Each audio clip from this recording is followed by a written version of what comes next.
know whether the slides have come, but let me just proceed on. We have, I think we are back a little bit, the 9-point mandate. For those of you who don't know what our 9-point mandate, part of it is here. We champion the protection and rights and promote the welfare and interests of our diaspora abroad. We promote continuous dialogue with Kenyans. We support Kenyans in the diaspora in harnessing more opportunities for employment and enterprise development. In liaison with other stakeholders, we promote the participation of Kenya's diaspora in democratic processes.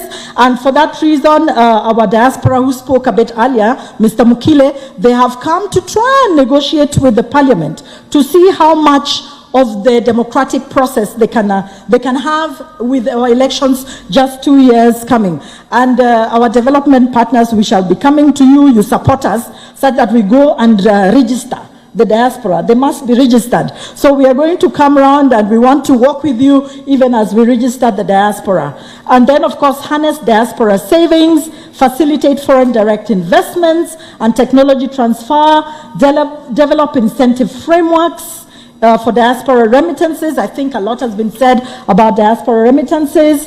Liaison with the Ministry of Labor in implementation of the labor migration policy as well as the global labor strategy, and in conjunction with the Ministry of Labor secure the placement of Kenyans abroad and mainstream the Kenyan diaspora into the national development process. That is the slide I am on. Thank you very much.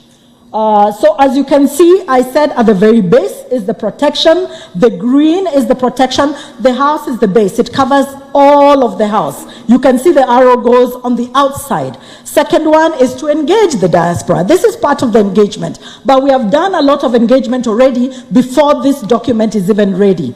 And then we empower the diaspora. If they want to invest, if they want to save, we're empowering them. If they want to remit money, we are looking at ways and means. We are negotiating to have the cost of remittances come down and prosper the diaspora. Last but not least, the diaspora, of course, we want them to prosper.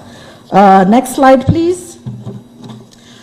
As part of our introduction, we still want to say that we have about 4 million diaspora who have historically moved into different parts of the world. They've been looking for training, education opportunities, job opportunities, political reasons. Initially, when we got our independence, for those of you who don't know, there was a critical mass of people who left post-independence because of political reasons. But the beauty is now they are still Kenyans again because we have dual citizenship. Diaspora, how do we define our diaspora? They are persons of Kenyan origin, foreign citizens of Kenyan origin and descent. They are non-resident Kenyans holding a Kenyan passport and or having dual citizenship and residing outside the country. There is a slide that might not be, I am not sure where we are with these slides because that is, next please. It is not very legible, but it is just what I have said. This is introducing the different reasons why the diaspora moved. For political reasons, environmental reasons, and lately we've been having a lot of conversations about the diaspora and climate change. We have social reasons, maybe your father or your mother moved and you want to reunification reasons. Demographic reasons, we have a lot of young youth who are in one area, density, population, size and density, the structure, and sometimes diseases make people move away as well. And of course, the number one is economic reasons, employment, producer prices, consumer prices, that make us move as we move. There are some micro reasons why people move, such as sex, age, wealth, education, marital status, religion, ethnicity, language preferences. They make them have a decision to move and to be able to either stay. You know, these days we have two things. There's migration and there's mobility. Wale wako mobile, the mobile ones, they go for 3 years. Like our dear chief of mission, she has been here for 5 years, and now she's mobiling to Nigeria. So there are those ones who mobile, they go under labor mobility, they go for 3 years, they come back home. Some of them are very adventurous, they skip 3 years in different countries, they get tired, they want to come back and eat ugali, they come back and eat ugali. And I hope towards the end of the evening you're going to stay and have ugali with us, especially the diaspora who have missed ugali. Next slide, please. What are the frameworks which underpinned our coming up with this policy document? We have the Global Compact on Migration. This is a UN document. The East African Community Vision 2050, which talks extensively about the diaspora. I will have you know that the State Department of Diaspora Affairs of Kenya is very excited to take a leading role in the development of the East African diaspora policy. Makofi tafadhali. We are also underpinned by the bottom-up economic transformation agenda, the Kenya Citizen Immigration Act of 2015, Public-Private Partnership Act of 2021, the Constitution of Kenya, national regulatory frameworks such as the Kenya Foreign Policy, Foreign Service Act, of course, United Nations 2030 Agenda for Sustainable Development. When we talk about the cost of remittances, that is SDG number 10. So we pull some of the items that are relevant to us. Of course, Kenya Vision 2030 and the African Agenda of 2063. What is the strategic positioning? How does Kenya see its diaspora? We recognize the diaspora as a critical constituency in achieving the country's social economic transformation. But they're the people we must protect. They must be protected and their welfare enhanced first and foremost. That's how we see them. We also see them as highly skilled labor force and people who can enable us to have some technology transfer, especially those who are going on labor mobility. They go there, maybe you're a nurse, you've never seen an ICU like the one you've seen, Uko Maiju, you come back and you give us ideas on how we can do our own ICU much better. We also have some diaspora. By the way, we are excited with our diaspora because we have an NCLEX center. Did you know we have an NCLEX center? If you're a nurse and you want to go abroad and you need to do the testing, now it is in Kenya. So Kenya is serving the East and Central African region through the NCLEX center, and that is one of the achievements that we are very proud of. So in case you have somebody who wants to go, please let them go to the NCLEX center and do the exam, then they'll be eligible. Economic transformation, we see them as part of our economic transformation of the country through remittances, and not just remittances. There are social endeavors that they undertake which enhance the economic transformation of our country. The diaspora policy therefore establishes a framework for safeguarding the interests of Kenyans abroad and ensuring the inclusion into the national building process. When we talk about the rationale, we've already alluded to a lot of that. The growth, there's been an increase, there's been changes in demographics, the migration vis-a-vis mobility, the diaspora forms an integral part of the Kenyan economy and social fabric. Government of Kenya needs to engage in a more structured and more productive manner. And we want to believe that the policy outlines activities and areas where we are going to have a lot more structure than we have had before. So the policy will bridge the existing gap by providing the necessary framework to protect Kenyans who migrate abroad and entrench parameters for mainstreaming the Kenyan diaspora into the national development process. What is the composition? I think we've spoken a lot about this. We have professionals, labor migrants, students, retirees, family members, entrepreneurs, medical tourists. The new term is medical tourists. We are not just going for medical, but as we are going for the medical, we are also going to see the Taj Mahal if we're in India. So we are also medical tourists. Next slide, please. So what are some of the achievements that we have heard? So far, we have evacuated 5,235 Kenyans from 19 countries, being victims of human trafficking, distress, and situations of war, and the evacuation process is still ongoing. We have hosted more than 36 diaspora engagements for Kenyans abroad, where we have had His Excellency the PCS, we have had the President, we have had His Excellency the Deputy President, and our own PS, as well as having virtual sessions with the diaspora. Of course, it is not always possible to travel where the diaspora are, and we are very innovative. You've seen our PS is fairly young. She's very innovative. So we have embraced the virtual. You know, we are doing virtual. And we are able to reach many more people that way. We have signed a comprehensive labor migration and mobility agreement with Germany and an MOU with Austria to create international job opportunities for Kenyans. There are discussions with several other countries because we all have a brother or a sister who's a graduate who doesn't have a job. Sindio? So we want to be able for them to also enjoy and for them to also participate in national building. Negotiations are ongoing with Qatar, Kingdom of Saudi Arabia, Canada, Ireland, and Oman. Under mobile consular services, we have served 14,744 and democratic processes. In 2017, we had 4 countries, 4,223 voters. 2022, we had 12 countries, 10,444 voters. We are hoping in the next elections we shall have a larger number. Onto the next slide, we have had reduced cases of Kenyans who are in distress. We have coordinated 9 diaspora-facing services to e-citizen. We hosted last year, hello, Makofi Tafadhali, we hosted the inaugural Jamhuri Diaspora Awards ceremony.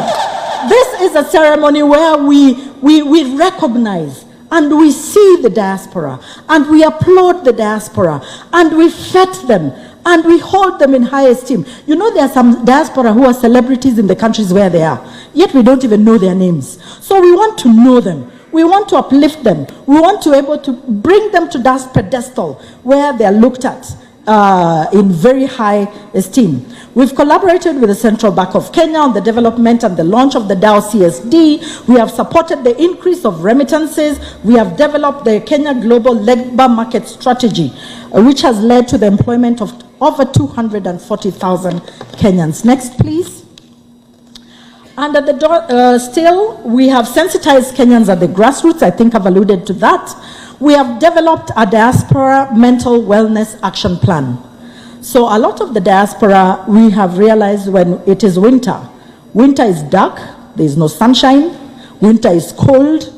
And if you come from a place like Kisumu, where it is hot and the sun is there throughout, and then here you are 3 months, there is no sunshine. Did you know the sunshine is very important? So people get into some sort of a small depression wanasikia wako low kidogo.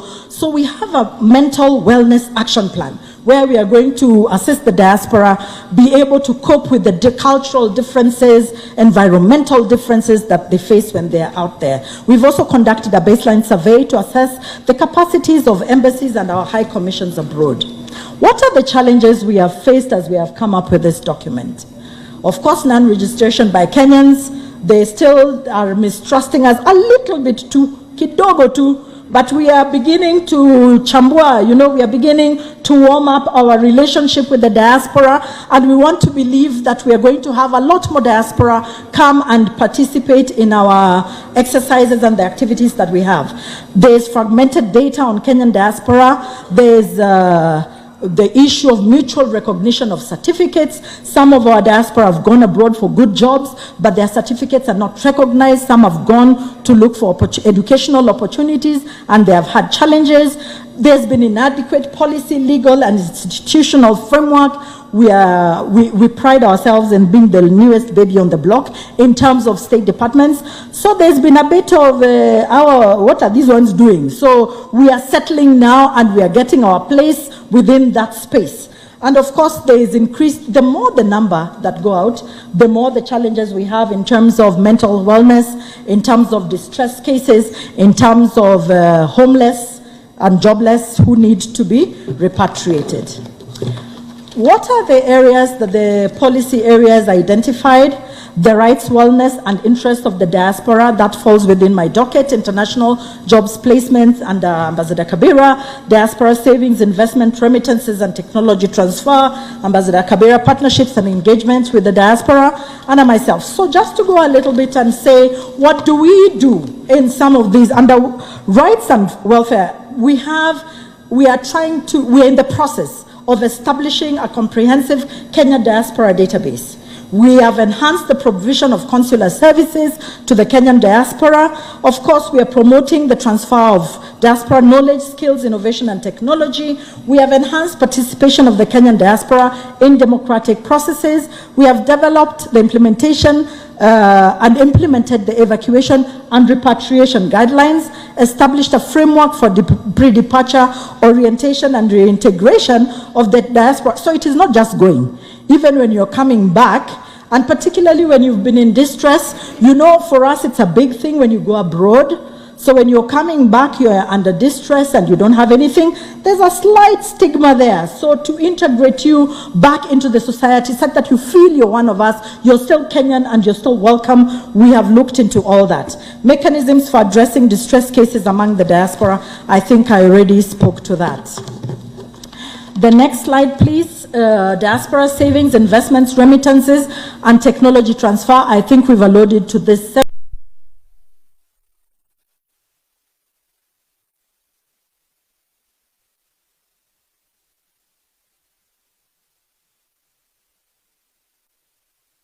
Hope to see it very soon coming to realization. Of course, having SACCOs such that they're able to invest through SACCOs, leverage the diaspora to promote Kenya as an investment destination. Under partnerships and engagement, we've held, I think I alluded to this, we are in the process of facilitating the establishment of a diaspora summit. All this is in the diaspora policy. The diaspora summit is a more organized way of the diaspora getting together and speaking to the government with one voice. It might not be exactly one voice, but at least we'll have a larger voice of the diaspora speaking to the government on the main issues that affect them. So we are looking at a more structured way of having this conversation with the diaspora. We have established a framework for partnership and engagement with the county governments, mechanism, of course, for awarding exemplary diaspora initiatives. I already alluded to that. Strengthening diaspora associations and decentralizing government services to the diaspora. I think I already spoke to that as well. Under partnerships, we appoint brand ambassadors, diaspora brand ambassadors. We are still looking at the framework under which we are going to look. I told you the document it's progressive, yeah? It is far looking. So there are things we are very ambitious, we have put in the document and we are going to do in the next 10 years or so. Of course, diaspora centers in the missions, a framework for engaging the diaspora in the philanthropic space and engaging with the professional bodies as well as business member organizations and private recruitment agencies. International job placements, this is a big one because I think I've alluded to it as well. We recognize the challenge we have with a budging youth population who are skilled. Our mean age is 19 years, so that's very, very young. So we are looking at the global labor market strategy to see how best we can fit diaspora into different spaces and to facilitate development and signing of strategic agreements of labor mobility, facilitate skills development and recognition of prior learning, as well as establish and operationalize the diaspora placement agency. Policy implementation, how do we see us implementing? Through, of course, other MDAs, ministries, departments and agencies, through county governments, the parliament, diaspora associations, development partners, the private sector, of whom we are very excited to have today, civil society of organizations, we have some of them here, as well as any other stakeholder who will come abroad to work with us. Like Madame Dimanche said, this is not something that the government can do alone. We need all of you to work with us. Under monitoring and evaluation, this is the usual. We'll check whether the policy objectives are met, identify challenges in the implementation, design corrective actions, policy review as and when necessary. So we are not saying this policy is cast in stone for the next 10 years. No. If we find that our thought process in this particular year was not working, then we want to review it and review it expeditiously such that it serves the needs of the diaspora when and if it should be served. Asanteni sana, thank you very much for listening.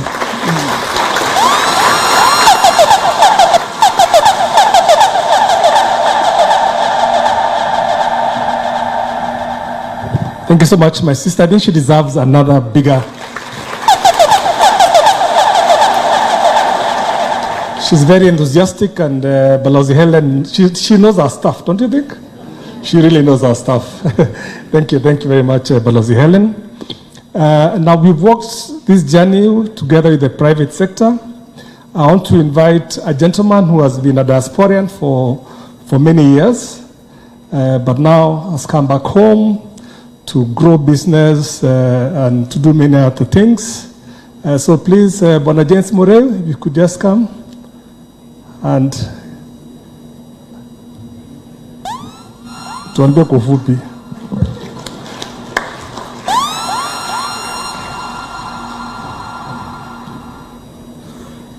Thank you, Ambassador Kabira, for the ambush. But yes, I am a returnee from Australia, and Cabinet Secretary PCS is an old friend of mine. I'm happy to reunite again here. Helen, thank you very much. I see a business community from Ohio. Just salute us here, Ohio. They're here, and I'm saying this because I met them when I did my last trip to the US. Ladies and gentlemen, I think a lot has been said, and Helen, well done. A great job. PS and PCS, great job.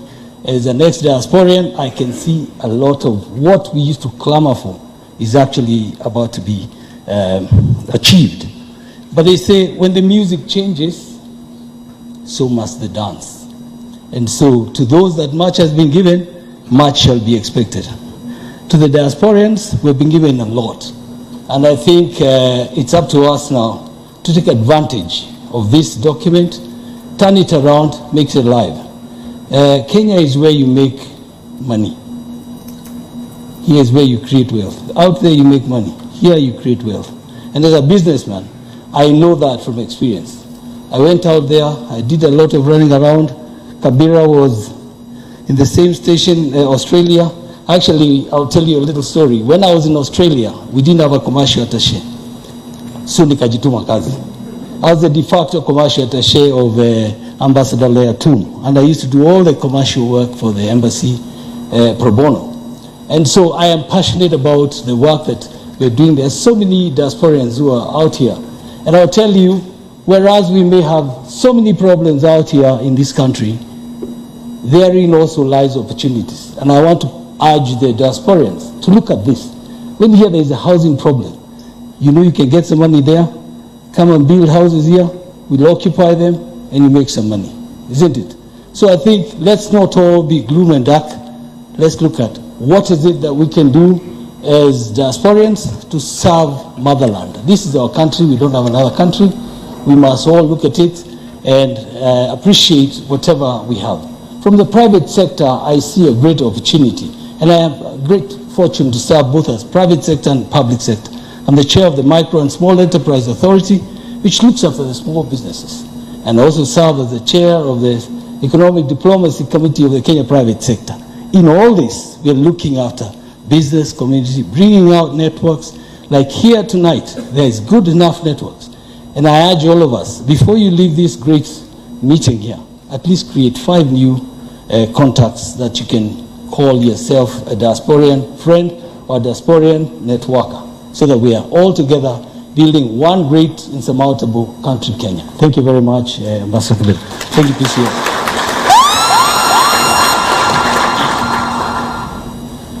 Thank you much, James. Always a pleasure to seek your counsel on matters of diaspora. I also want to recognize the presence of the Presidential Advisor on Climate Change, Honorable Ali Mohammed. Karibu sana. Thank you so much for honoring us. I also want to recognize the many private recruitment agencies who have come to join us here. You are all our partners, and we greatly appreciate you. It's now my single pleasure to introduce somebody I've always said is very passionate about matters diaspora, but also very compassionate about Kenyans in the diaspora. It's a pleasure to invite our peers, Roslyn Kadure Jogu, to make her remarks and invite the Prime CS.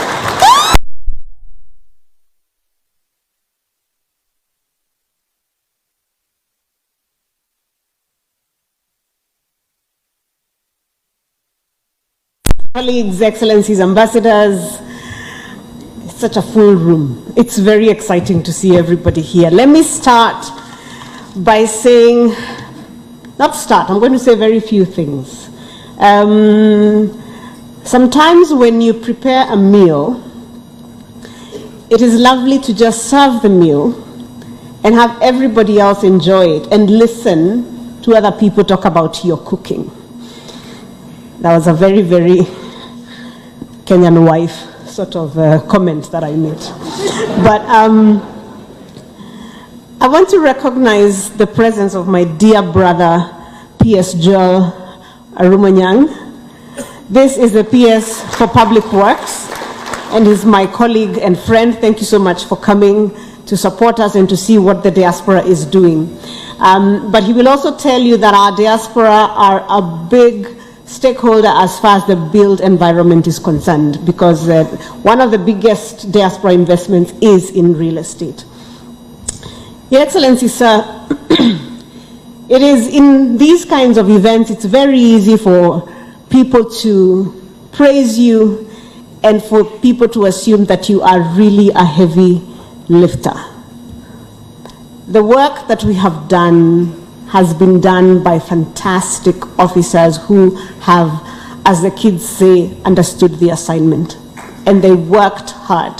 Allow me to recognize our team at the State Department for Diaspora Affairs, who are a team I am singularly proud to lead, because they work hard and they have understood the assignment. And if you look around, they're probably the ones wearing Ankara, because it's just how we roll. I'm also told that's a very old way of saying things. So thank you so much. Well done, colleagues. Allow me to recognize in a really special way members of our diaspora. If you are home for a little bit and you're a member of the Kenyan diaspora, please stand. Please stand for us to recognize you.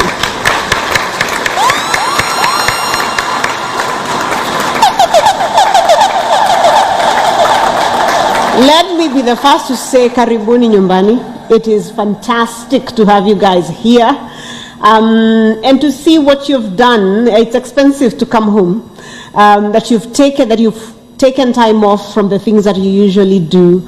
We recognize you, we appreciate you, we see you, and this policy and the work that we do here is for you. But I also want you to look around, diasporians, and see all of the people at home. I can see some of you are still seated, and I recognize diaspora faces who are seated. I can see you. I know you. Please, I know you. I want you to look around and see at home how many people care about your issues, are rooting for you, and are here to celebrate your policy even if you are not going to be here. So you are not standing alone. You actually have people at home who love and care for you. Thank you. I want to say 3 things, and then I will leave my waziri to come and tell us exciting things about where we're going to go. This policy that Ambassador Helen Gishuhi has taken us through is a government statement of intention. We are saying this is who we think our diaspora are. These are the things we want to do for our diaspora. These are the things we want to do with our diaspora. And this is where we want them to take us. It is also a commitment on our part to say that for us to say we have a prosperous diaspora, we have an engaged diaspora for a prosperous nation, what do we as the government and the people of Kenya have to do for those of us who live and work and study abroad? You've probably seen this house, we call it the Diaspora House, in a lot of our things, because it really is the unifying framework for how we work. We truly do believe that it starts with protecting the welfare and rights of Kenyans. So we protect, we engage, we empower, we prosper, always in that order. So this policy unpacks how do we intend to do that?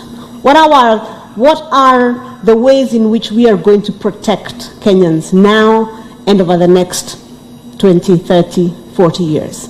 In what ways are we going to engage them? In what ways are we going to empower our Kenyans in the diaspora, and in what ways are we going to ensure they prosper?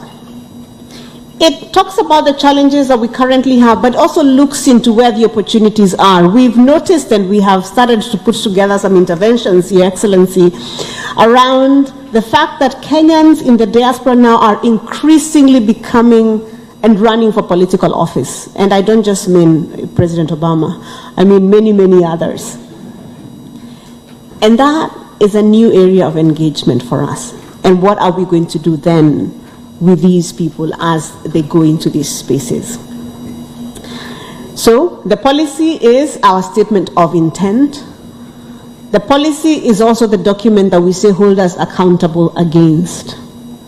But in many ways, the policy is also the story that we tell ourselves of who we are.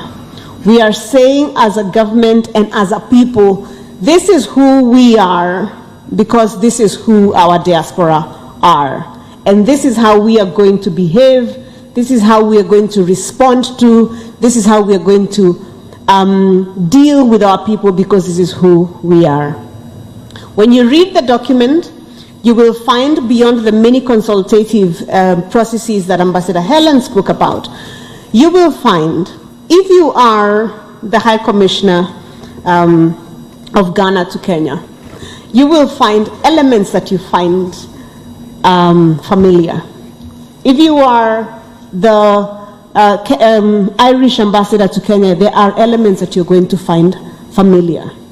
If you are, yes, and I know Stephen Jackson is going to particularly be excited about that, particularly because your Minister for Diaspora is currently in Kenya. Yes. What do I mean? If you are the High Commissioner of India to Kenya, you're going to find elements that you find familiar. Why? We are a learning department. We have looked around and said, there are others who might have gone before us that have done some things right. If you are, my dear friend, the ambassador from the Philippines, I know you are going to find certain elements that are familiar because we've learned from what others have gone ahead of us and done. But we also know that every country has its own diaspora story because every migration journey is completely different.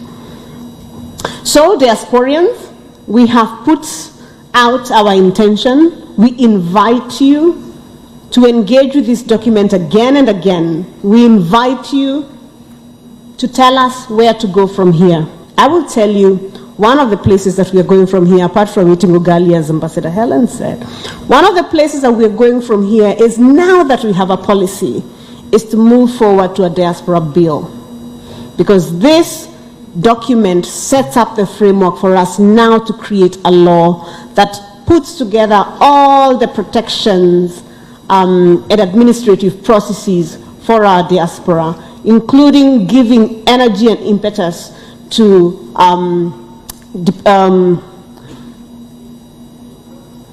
what is it called? Electoral rights. I was going to say diplomatic engagements. No, electoral rights and the other rights, such including protection of rights of property of our diaspora and so on. Your Excellency, I want to stop there because I know you have exciting things to say to the people gathered here and to your diaspora.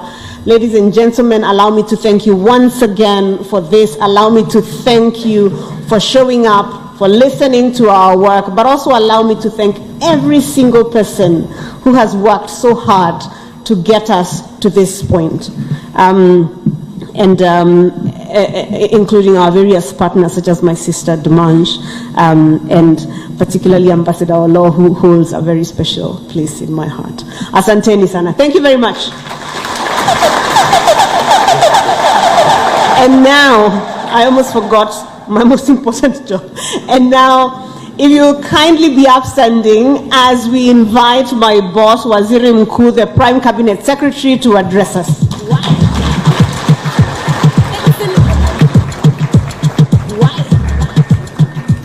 Thank you. Please be seated.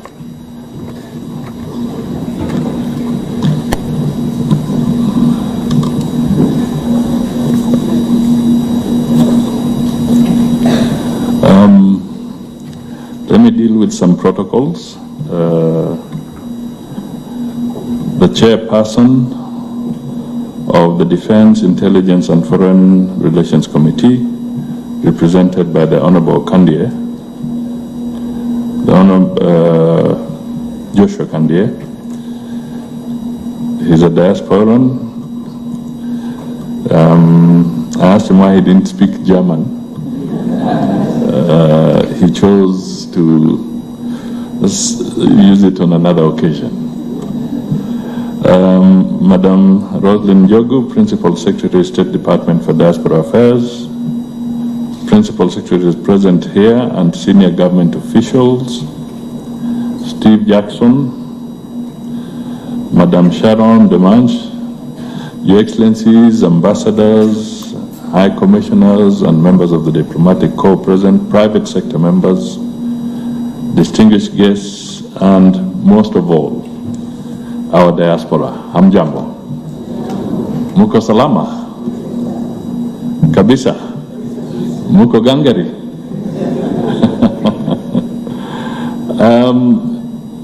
Now, the two ladies who have spoken here, actually there are three. Sharon spoke, Helen has spoken, and the PS has spoken. I don't have to read my speech. They've done an excellent job. They have actually brought out the very, very important issues around what we want to do in terms of the diaspora. So I will not take you down that road. So allow me just to make a few comments, and then we can move forward. First of all, let me thank Madam Roslyn, who has been very passionate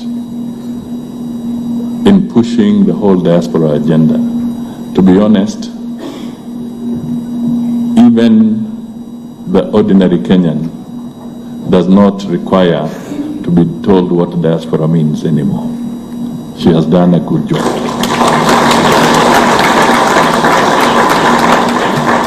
And when we were launching our broader foreign policy, which is now a sessional paper, and the public participation process has also been launched by Parliament, we had said that one of the things we want to do is to make sure that Kenya's foreign and diaspora policy is not foreign to Kenyans.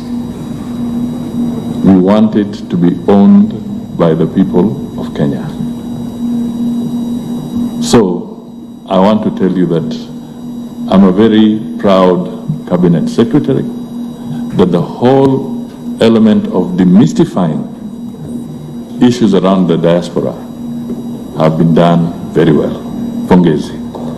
To you and your entire team. I also want to thank Parliament, and I'm doing so because we are going to need them, especially at the next phase. When it comes to legislation, it's absolutely essential that Parliament works with you, and when they're represented here and they listen to you and they become part of this process, they will definitely enrich the legislative framework that is so important to anchor what we have been talking about, what we intend to do, and how we intend to do it. So, Parliament, I thank you for supporting us, but I also say, please don't tire, because we need you for the next very critical steps. I want to thank the partners who have supported the diaspora team and the entire framework of the foreign affairs for working with us systematically. Not just verbally, but some of you have supported us in some of the workshops, in some of the research that has gone into producing the document that is in front of you. And I want to say asante sana for giving us that support. And definitely, this is a moving target, so we will need your support constantly as we go forward. To the diaspora, the truth is you cannot be ignored anymore. At all. In 2022, your remittances were about $4 billion US dollars. By the end of 2024, the remittances had hit 4.95 billion, basically 5 billion US dollars of remittances from the diaspora. You have surpassed our earnings from tea, from coffee, from tourism. There you are. I can give more and more. But what you're able to bring back to this country has definitely had a stabilizing effect. Kenya today is boasting of about 4.5 months cover of foreign reserves. That, I think, is close to about 10 billion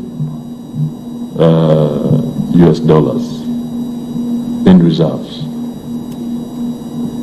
So, your contribution is now very, very important in making sure that we have a stable financial system.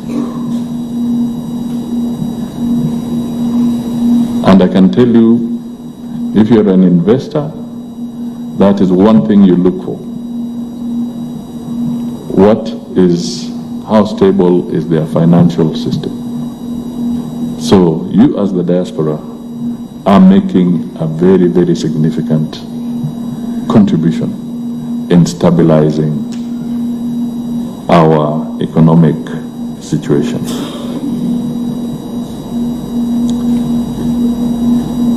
I want to flag one thing or two. One, the question that we need to ask ourselves is diplomacy a straight line anymore? I think in the last few months, we have now all learned that things can change so rapidly. You can get a tectonic shift in the whole environment within a very short time. Basically,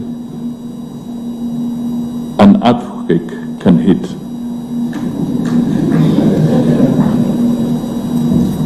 And it can alter a lot of things. We are now seeing that this kind of shift within the geopolitical arena has caused a lot of disruption. We are going to, all governments, both developed and middle income and developing governments, all have to look at their whole issues afresh. The health sector in Kenya and globally, especially for the global south, has just received a major shock. A serious one.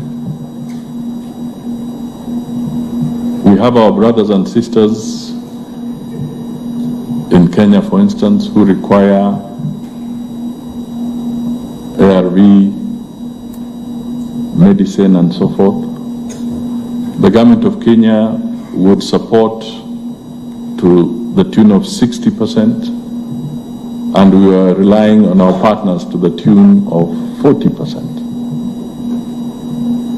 That's the Kenyan ratio, roughly. give or take a few percentage points. In some of the other countries,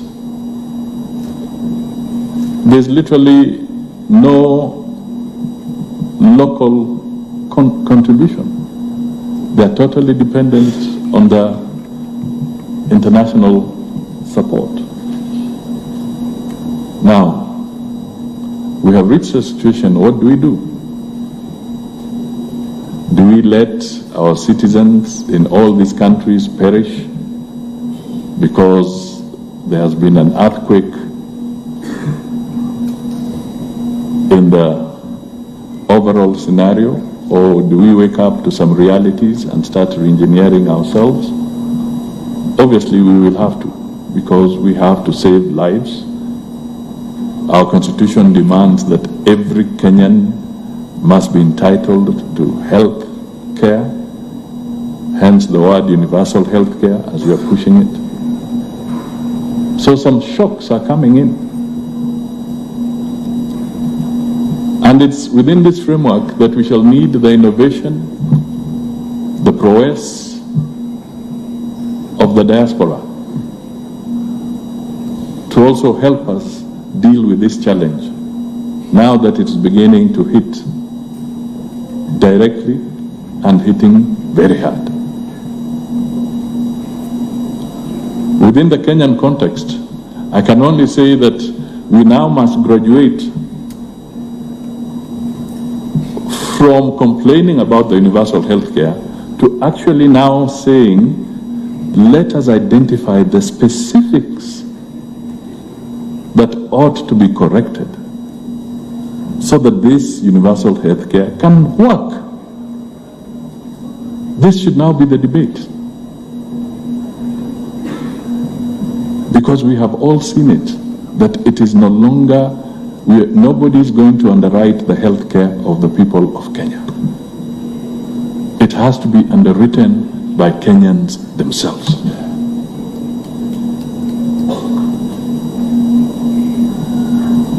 These are the harsh realities. And in so many other sectors, because, as I said, the earthquake has taken place. You can decide where the epicenter is, it's up to you. But the vibrations, the tremors are beginning to be felt far and wide. And they're going to be felt up to the smallest earning citizen in all our countries. So, what do we do? How does the diaspora work with us? How do we work with the diaspora so that we can fill in some of these challenges? The other thing is, as we go forward, we may start having to focus. Are we sure that the remittances will always be on an upward trajectory?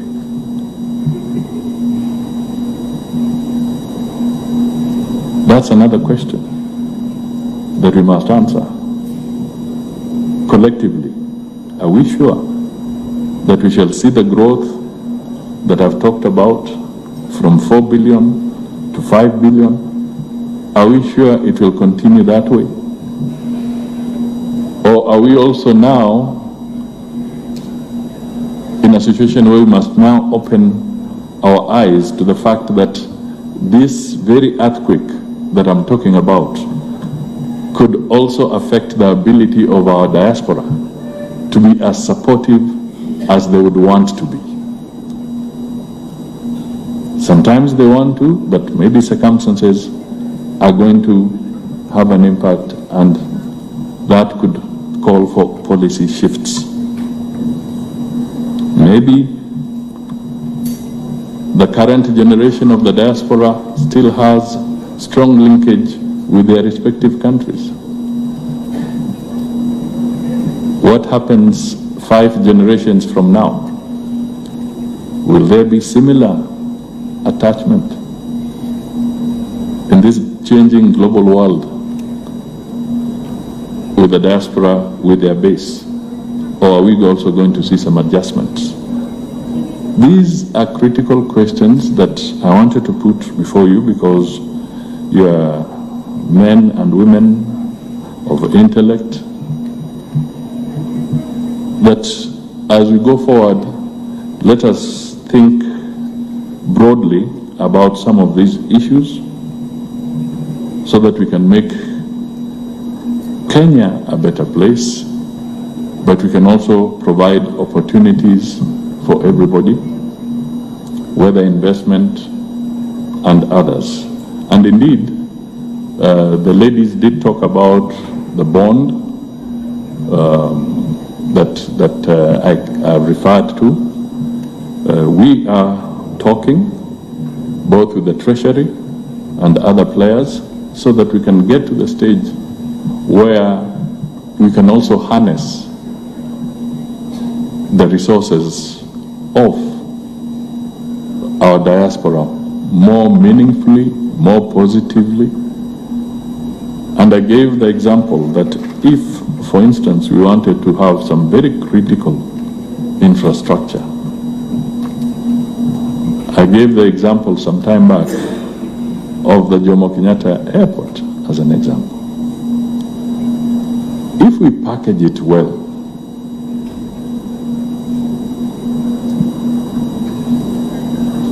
and we have a prospectus that makes a lot of sense, I can tell you the diaspora can fund and finance a new airport.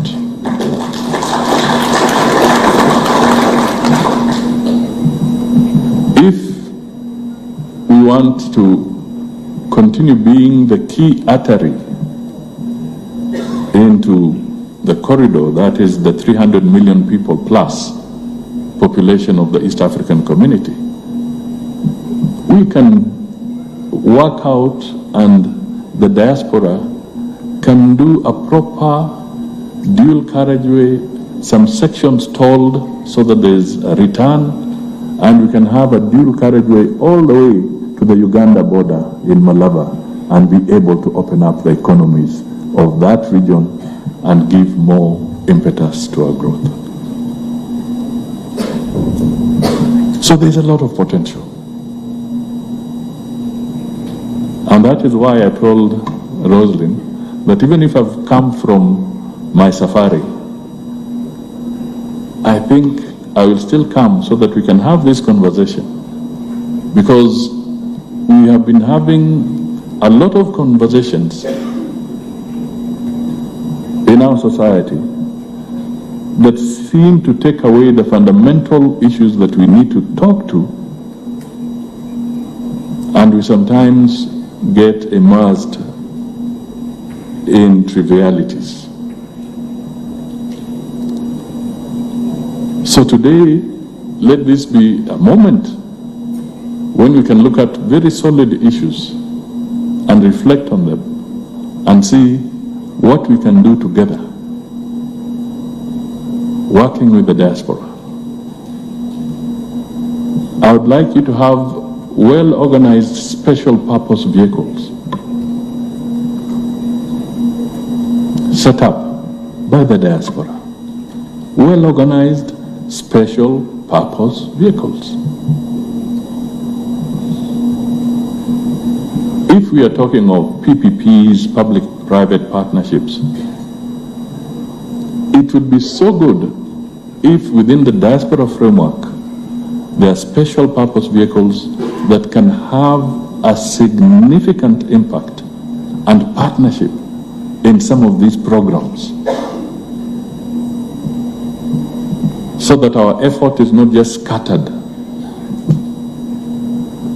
in little drops, but we can have our effort collated and put in very, very significant blocks that can alter the policy levels and the thinking that we have in different investment programs. Why should we, in the Ministry of Trade or in the Ministry of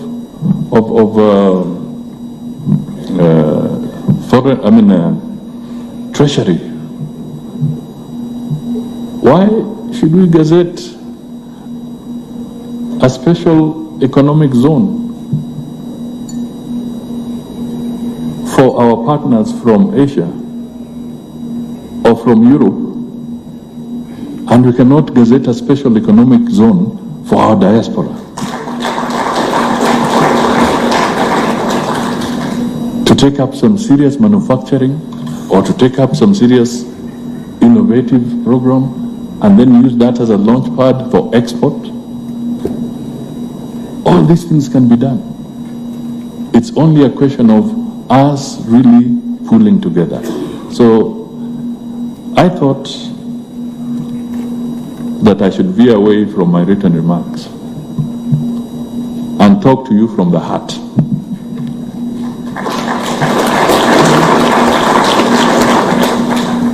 On some of these issues.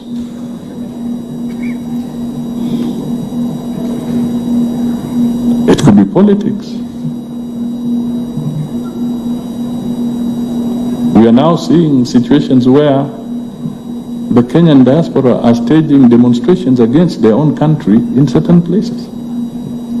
Rightly or wrongly so, but it's their right. But we are seeing this.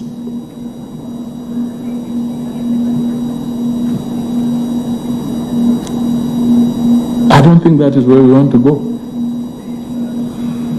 I think we want to start working on a more organized approach to some of these things. A few days ago, not on another trip, I was in Geneva, and I went to meet with the UN High Commission for Human Rights. And believe you me, even though sometimes we have bloody noses from our own local issues, where we punch each other and we don't look so good, but comparatively,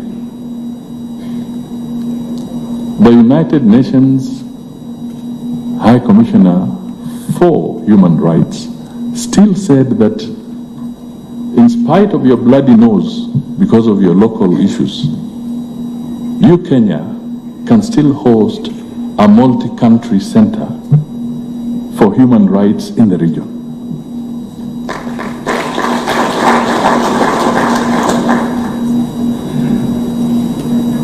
Why do I bring this out?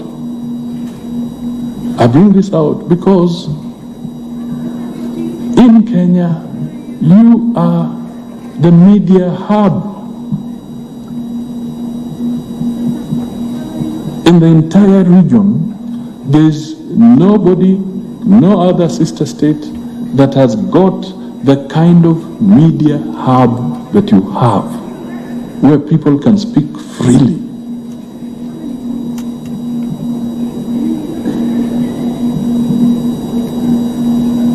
Take it seriously. Don't just throw it away. It's the reality. You in Kenya, as we speak to these things, in spite of the bloody noses we have locally because of punching each other, tell me another government in the region that faces the kind of litigation that the Kenya government faces in our judicial environment, and the same government loses several cases.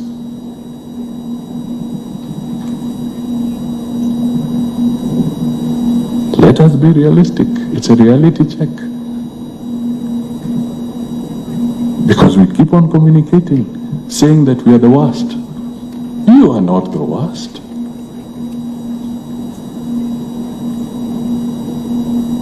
Even when some of our friends want to demonstrate, they don't demonstrate in their capitals, they come and demonstrate in Nairobi.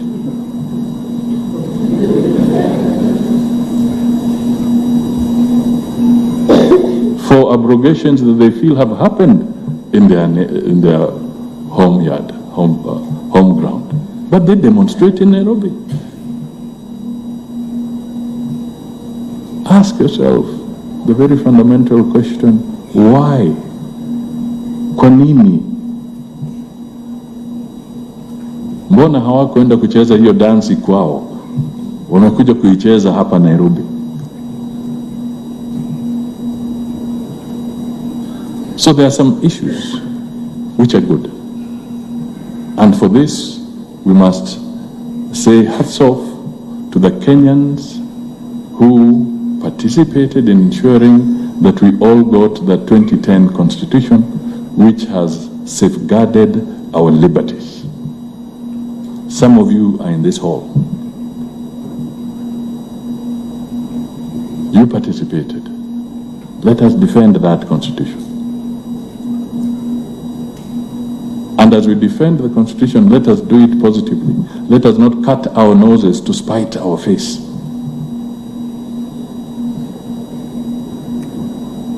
Let us work together, and there's so much potential. And ladies and gentlemen of the diaspora, I am here to tell you, you have a partner. You have a partner in this journey. We at the Ministry of Foreign Affairs are going to work with you, so that the very clear and noble objectives of our Kenyans in different parts of the country will be recognized. When I went to Australia, I went to Brisbane, and I met some of the good Kenyans there. And as we were walking into the lift, into the Prince Charles Hospital in Brisbane, the lift door has a huge mural. Then, for a moment, a life-size mirror. The person who was ushering me in is the one who was on the lift. His mural was on the lift. His image was on the lift. This is a Kenyan of high intellect working in that hospital. A researcher who had come from Kilifi, a malaria program and all this, Kemri. And now he's in Australia, and they're at the verge working with his counterparts in Australia. And I really wish it happens. They are on the verge of making a major breakthrough in the medical field, which, if it goes through, could easily put them on the list of those who could vie or who could be in competition for a Nobel Peace Prize in that area. We cross up. I went to West Virginia in the US, and there are Kenyan doctors working in a consortium with a few of the partners from Zimbabwe, where my sister stands out for. And they have actually taken over a pharmaceutical plant. And they are now beginning to manufacture medicine, and more so medicine that will help us deal with sickle cell anemia. And you know very well, in malaria-prone areas, sickle cell anemia becomes quite prevalent. But the cost can be prohibitive. And for the younger children, it can become very difficult if it is always in capsules. So they are also finding a way of converting this into medicine that can be palatable for even the infant. And And I was telling them, once you are through with this process, it would be important that you become one of the key suppliers on the Kenyan scene, so that KEMSA and others can buy medicine from you and be able to deal with sickle cell challenges in the region. These are people in the diaspora. And you can name many others. You all have examples of your own. So let us now elevate our conversations to the next level. One level is the legal framework,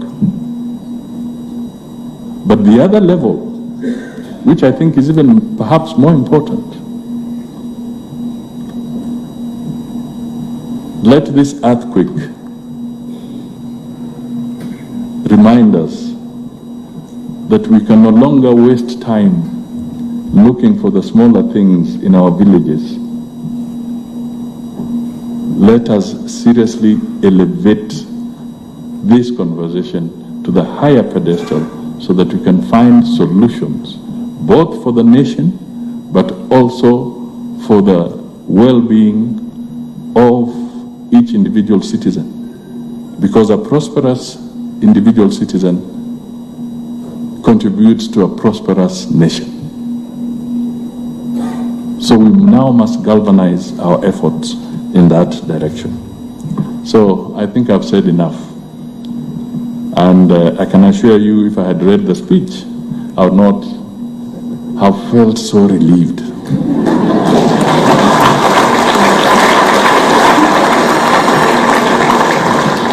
I certainly feel very relieved.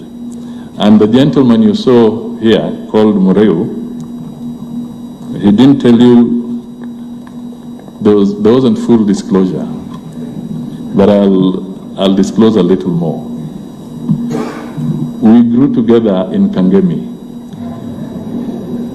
That is where we stayed with him. We were neighbors in Kangemi, and we played soccer together as young people. He went to Sterehe, then I went to Nairobi School. I ended up playing rugby, and I found myself in politics. I think he was wiser. So, ladies and gentlemen, thank you so much, and may I say that we are now ready to launch the diaspora policy formally, and then we can all mingle and say jambo to each other. Asante sana, thank you for listening to me.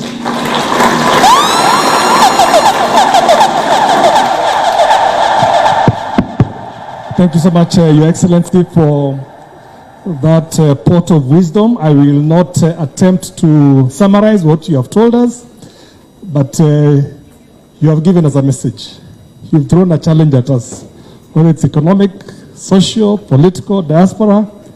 We are all going to be the messengers to carry the message.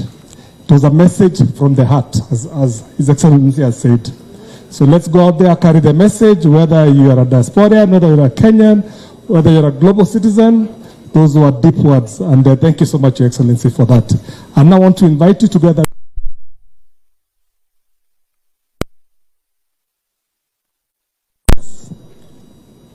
Sharon? Steve?